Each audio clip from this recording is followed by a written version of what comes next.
Hello दोस्तों, the reason podcast में आपका स्वागत है। तो आइए आज फिर से शुरू करते हैं कुछ सच्ची और डरावनी घटनाएं। मेरा नाम रोहन सिंह है। मेरी उम्र 31 साल है और मैं बिहार के गया जिले के बरवा गांव से हूं। यह घटना साल 2000 की है, जब मैं सिर्फ 8 साल का था। गर्मियों की छुट्टियां थी और मेरी माँ मुझे अपनी सहेली सुनीता मौसी के घर ले गई, जिनकी जुड़वा बेटियां राधा और सीता का जन्मदिन था उस दिन। हमारे यहाँ तालाब के किनारे बच्चों की पार्टी होनी थी, जहाँ गुब्बारे, पकौड़े और रसगुल्ले का ठेला लगा था।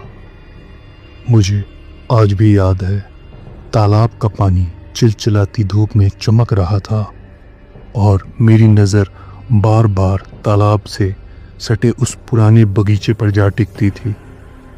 वहाँ लोहे की एक स्लाइड थी जिस पर जंग लगा हुआ था। सभी बच्चे उससे दूर भागते, पर मेरा दिल किसी जादू की तरह उधर ही खींचा चला जा रहा था। माँ चाची मौसियों के साथ गप्पे मार रही थी और मैं आखिरकार मन हार कर बगीचे की तरफ चल पड़ा। स्लाइड पर चढ़ते वक्त मेरे पैरों के नीचे गीली मिट्टी की चिपचिपाहट थी। ऊपर पहुंचकर मैंने नीचे झांका। वहां कोई भी नहीं था, पर जैसे ही मैं नीचे सरका, कमर में एक जोरदार झटका लगा। पीछे मुड़कर देखा तो सामने मोटू खड़ा था, गांव का सबसे मोटा लड़का, जिसका पेट कमर से 3 गुना बड़ा था। उसने बिना चेतावनी दिए मुझे धक्का दे दिया था। सीपल सब कुछ काला हो गए। जब आँख खुली तो मैं अपने घर के चारपाई पर पड़ा था। बदन सुन्न था, आवाज़ नहीं निकल रही थी। बाहर से माँ की हंसी आ रही थी, पर मैं चीख भी नहीं पाया। यह पहली बार नींद का भूत यानी स्लीप पैरालिसिस मेरे साथ खेल रहा था। पर उस उम्र में मैं समझ गया था कि ये प्रेत बाधा हो गई है। 3 दिन बाद जब मैंने माँ से मोटू वाली बात की तो उन्होंने मुझे डांट कर चुप करा दिया। अरे झूठ क्यों बकता है, सुनीता मौसी की बेटियों से तो तू आज ही मिला। मगर मेरे दिमाग में एक ख्याल घर कर गया, कहीं मैं 1 साल से कोमा में तो नहीं था। अगले 3 दिन तक मैंने सबको बताया कि मैं 9 साल का हो गया हूँ। माँ को शर्मिंदा होकर पड़ोसियों से माफ़ी मांगनी पड़ी। फिर वही दिन आया, माँ ने फिर कहा, चल आज राधा सीता के जन्मदिन पर तालाब चलेंगे। रास्ते में ही मेरा दिल धड़कने लगा। वही गुब्बारे, वही रसगुल्ले वाला ठेला और वही जंग लगी स्लाइडर। मैंने माँ से गिड़गिड़ा कर कहा, यहाँ मत छोड़ो, पर वे हंस कर बोली, अरे डरपोक, जा खेल वहाँ। सब कुछ वैसे ही हुआ। मैं फिसला, मोटू ने धक्का दिया, पर इस बार अंधेरा नहीं छाया, बस कमर में दर्द उठा और मैं रोता हुआ माँ के पास भागा।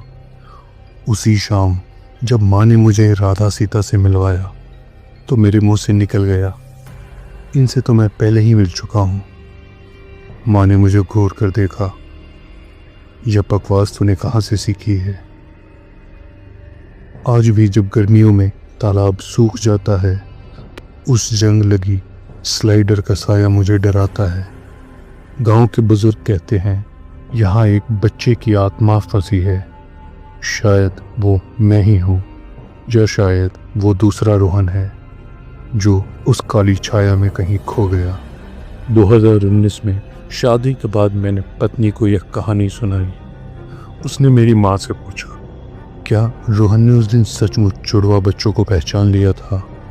माँ ने सिर हिलाया, हाँ, पर हमने समझा बच्चों की बातें होंगी। आज भी बड़वा गांव के बच्चे उस स्लाइडर से दूर भागते हैं। कहते हैं कभी कभी रात में वहाँ कोई बच्चा रोता सुनाई देता है।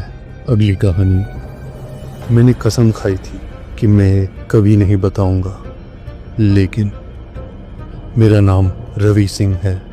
मैं 28 साल का हूँ और मैं चमोली उत्तराखंड से हूँ। यह घटना 2013 में देहरादून के एक गोदाम में हुई, जब उत्तराखंड में भीषण बाढ़ आई थी। मैं गोदाम के रिसीविंग डिपार्टमेंट में काम करता हूँ, जहाँ रोज़ तरह तरह के ट्रक ड्राइवर आते हैं। मेरे सबसे अच्छे दोस्त की दादी, जिन्हें हम सब प्यार से शांति दीदी कहते हैं, सुरक्षा के काम में लगी रहती हैं। उस दिन भी कुछ ऐसा ही था। घड़ी की सुइयां जैसे धीरे धीरे आगे बढ़ रही थीं और समय थम सा गया था। अचानक एक नया ट्रक ड्राइवर आया, लेकिन कुछ अलग सा महसूस हुआ। वह आदमी कम से कम 6 फुट 6 इंच लंबा था और उसके कंधों पर 300 पाउंड का बोझ साफ झलक रहा था। उसकी हड्डी और ट्रक ड्राइवर की टोपी उसे और भी रहस्यमय बना रही थी और उसका चेहरा पूरी तरह से छुपा हुआ था। उसकी मौजूदगी से ऐसा लग रहा था मानो कोई ठंडी सर्द हवा कश्मीर से सीधा यहाँ आ गई हो। मैंने नम्रता से उसका स्वागत किया, पर उसने कुछ भी जवाब नहीं दिया। तभी शांता दीदी अचानक बेहोश की हालत में गिर पड़ी। ऐसा लग रहा था जैसे उनकी आत्मा कांप उठी हो। मैं तुरंत चिल्लाया और सुरक्षा कर्मियों को बुलाया। शांता दीदी जोर जोर से चिल्लाते हुए कहने लगी, यह आदमी बुरा है, उसमें कुछ शैतानी ताकत है, और ऐसा कहकर वह रोने लगी। मैं दस्तावेज दर्ज करा रहा था कि अचानक उस अजीब आदमी ने बिना कुछ कहे अपनी गहरी काली आंखों से मुझ पर घूरा। उसकी आंखों में कोई जान की चमक नहीं थी, मानो उसमें कोई आत्मा ही ना हो। कुछ ही पल में उसकी ठंडी और सुनसान आवाज में उसने कहा, मैंने पहले भी हत्या की है और फिर से करूँगा। जैसे ही उसने ये कहा, उसने अपनी आईडी उठा ली और बिना रुके गायब हो गया। सुरक्षाकर्मी उसके ट्रक की नंबर प्लेट चेक करने लगे, पर वहाँ कोई निशान भी नहीं था। उस घटना के बाद शांता दीदी इतनी डरी हुई थी कि उन्होंने मुझे ज़ोर ज़ोर से गले लगा लिया और रोने लगी, और वो कहने लगी कि वह अब नौकरी छोड़ देंगी। मेरे दिल में डर और बेचैनी घर कर गई। सच कहूँ तो कभी कभी मेरे छोटे भाई को मेरे मरे हुए दादा की आवाज़ सुनाई देती है, लेकिन पापा इस बात को नहीं मानते। मेरे इस अनुभव के बारे में आप मुझे बता सकते हैं कि वह रहस्यमय आदमी कौन हो सकता है, किसी की आत्मा या कोई छलावा। अगली कहानी। मेरा नाम अंजलि है। मेरी उम्र 27 साल है। मैं जयपुर के एक पुराने मोहल्ले में रहती हूँ। मेरे पति विवेक और उनकी माँ यानी कि मेरी सास और सुनीता जी, हम सब एक ही साथ रहते हैं। सुनीता जी मुझसे सिर्फ 8 साल बड़ी हैं।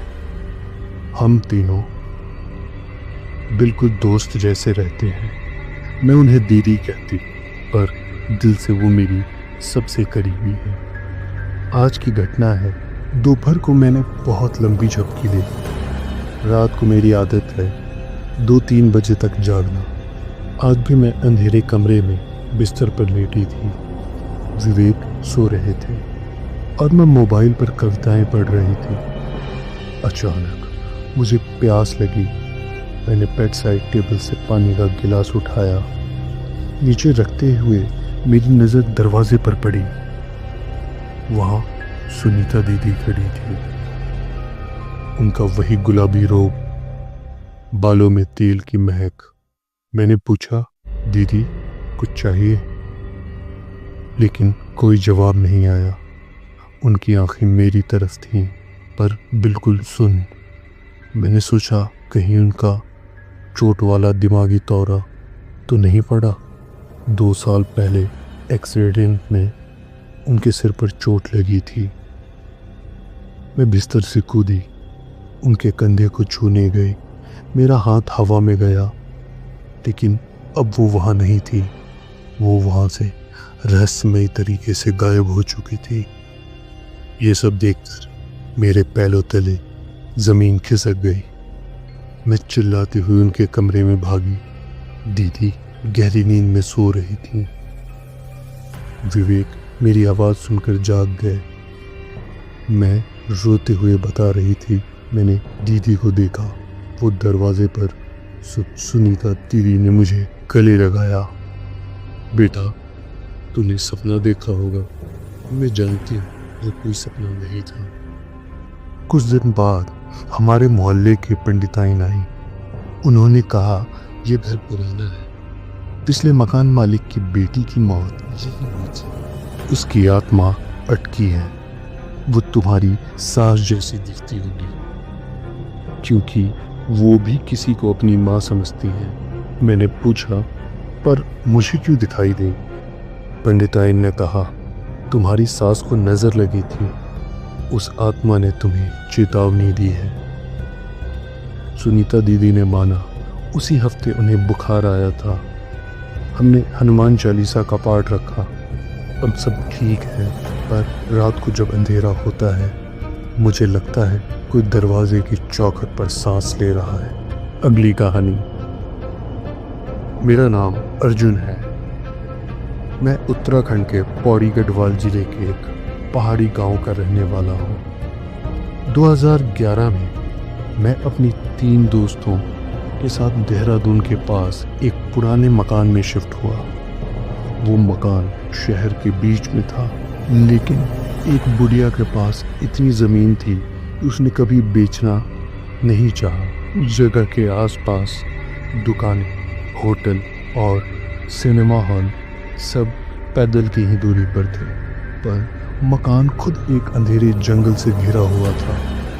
रात को पेड़ों की छांव में ऐसा लगता था जैसे कोई आंखें घूर रही हैं। मकान छोटा सा था, 2 कमरे, 1 बाथरूम। निचले हिस्से में एक पुरानी बावली थी, जिसमें पानी कब का सूख चुका था। गांव वाले कहते थे यह पिछले ज़माने में एक बच्ची का एक्सीडेंट हुआ था, पर हमने कभी ध्यान नहीं दिया। कुछ महीनों बाद मेरी दोस्त राधा और उसका पति रवि भी हमारे साथ रहने आए। अब घर में 4 लोग थे। शाम को हम साथ बैठे चाय पीते और कभी कभी दारू भी। एक दिन राधा ने कहा, अर्जुन, क्या तुमने कभी नोटिस किया ये जो बार बार दरवाजे खुलते हैं रात को? हाँ, मैंने भी देखा था। रात के 2 बजे अचानक से हवा का झोंका आता, जैसे कोई तेजी से गुजरा हो। कभी कभी चूल्हे की भी आवाज़ आती, लेकिन चूल्हा तो बंद ही रहता था। एक बार मैं अपने कमरे में लैपटॉप चलाता हुआ था कि मुझे लगा जैसे कोई मेरे कंधे पर हाथ रखे हो। पीछे मुड़ा, लेकिन कुछ भी नहीं था। रवि ने कहा, यार, किसी पंडित को बुलाते हैं। मैं डर गया। बचपन से माँ कहती थी, प्रेत आत्माओं से खेलना मत। पर एक दिन मैंने ठान लिया, मेडिटेशन करके इनसे बात करूँगा। मैंने सोचा, अगर ये हकीकत है तो कुछ निशान तो मिलेगा ही। उसी समय राधा ने भी चुपके से तांत्रिक से बात की। तांत्रिक ने कहा, घर में एक छोटी बच्ची की आत्मा है। उसके साथ एक लंबा आदमी है, वो उसकी रक्षा करता है। मैंने कहा, पागल हो क्या? कोई प्रूफ है तो दो। फिर दिवाली की एक रात ऑफिस की पार्टी थी। हम सब देहरादून के एक होटल में थे। मेरी कलीग प्रिया, जिसको पहले इस घर में रहना था, एक अजीब लड़की को लेकर आई। वो मुझसे बोली, अर्जुन, ये शांति दीदी हैं, इनको सुपरनेचुरल चीज़ों का ज्ञान है। शांति दीदी ने मुझे आंखों में आंखें डालकर कहा, तुम्हारे दोस्त रवि ठीक हो जाएगा, पर उस छोटी बच्ची को मोक्ष की ज़रूरत है। मेरी सांसें रुक गईं। कैसे बताऊंगी रवि का नाम? उसी रात 3 बजे पुलिस ने घर को घेरा। रवि को इल्लीगल सट्टे के केस में पकड़ा गया था, पर कुछ महीनों बाद केस खत्म हुआ, बिल्कुल ठीक हो गया। मैंने शांति दीदी की बात याद की। फिर हमने गांव के बूढ़े पंडित को बुलाया। पंडित जी ने बावली के पास हवन किया।